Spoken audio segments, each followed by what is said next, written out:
Like, but him betraying him, even though I don't know if everybody was with me at that time. If you want before, I think everybody saw it coming, like right before. Did y'all see it coming right before? Or y'all was shocked. I saw it coming right before. Yeah, I did. I saw it coming right before, and I saw it coming once they had this little tender moment in the locker room. They stared at each other. It was almost like it was like a goodbye, Dad. Thanks for everything, Dad. Kind of moment in the back. That had me thinking. I'm like, man, he about to join Judgment Day, and I knew it from that moment. And I didn't want to admit that the genie of the Best Damn Wrestling Podcast was correct. Yes. I'm gonna need you to go ahead and give us the lotto numbers. What's the lotto numbers for next week? Let me think about it. Man, the genie was correct. And I was like, man, damn, I didn't want to see it. But I knew what was going to happen right when it was happening. Am I happy that it happened? Yes, I am. Dominic needed to break away from Ray. Dom needs to become his own star. He was looking so very weak and fragile with Ray.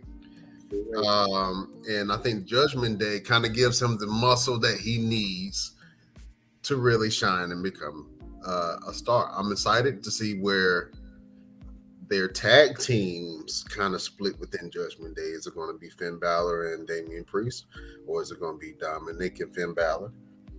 Or is it going? I'm interested to see where that's going to go. But I love that Dominic has a new look. He has a new feel.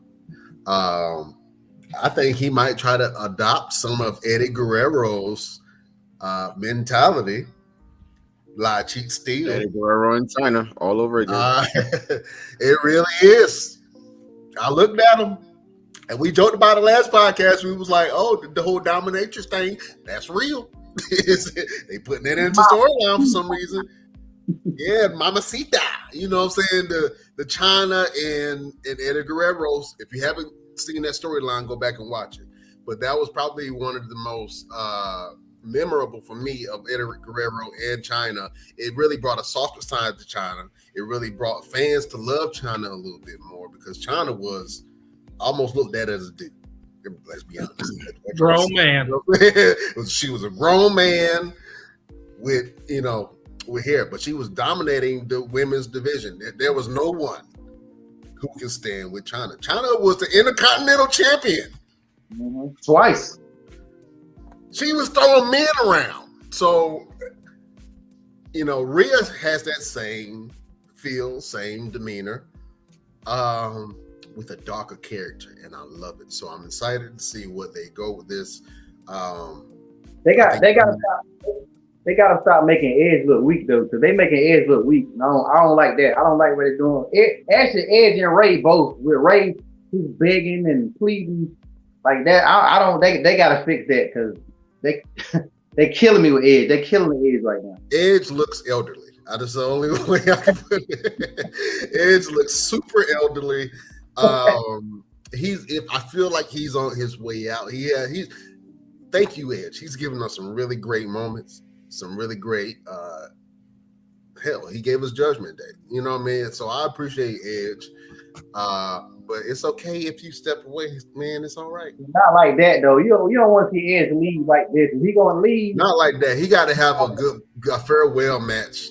If he had a match with like John Cena or something like that, I think that'll be full circle. If he had a match against like Triple H or something like that, I think that'll be like a full circle kind of thing. Who would you want to see Edge have a farewell match with? That's a good question. Let's go around the table. Who will be a farewell Edge? A farewell match for Edge.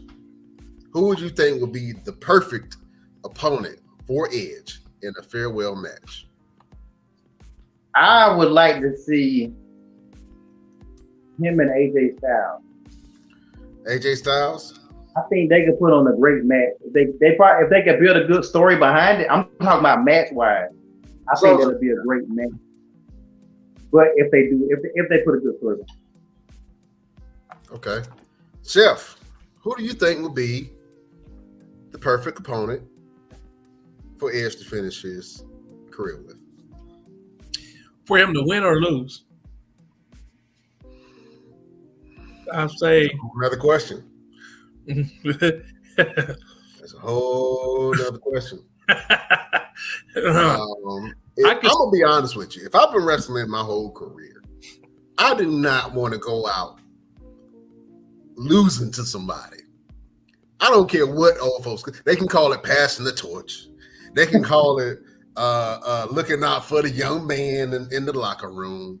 I'm not losing to nobody on my last match. You know what I'm saying? So if Edge wants to do that, that's great. You know, he's a stand-up guy. A lot of people have done it. Undertaker has passed the torch. John Cena, in a way, has passed the torch. The Rock has passed the torch. You know, I think it's part of something that you do in the business. But I'm just saying, me personally. Let me ask you, Mr. Everything, when you finally decide to hang up the boots, your last match, would you want to win the match and be remembered at the top of your game? Or would you rather lose the match and pass, give the nod to someone of the newer generation that's up and coming? I already decided that my last match is going to be my son, and I'm passing the torch, and I will bow out to him. Okay. Truthfully, I will bow out to my son. When that time comes, and it will come, I'm passing the torch to him.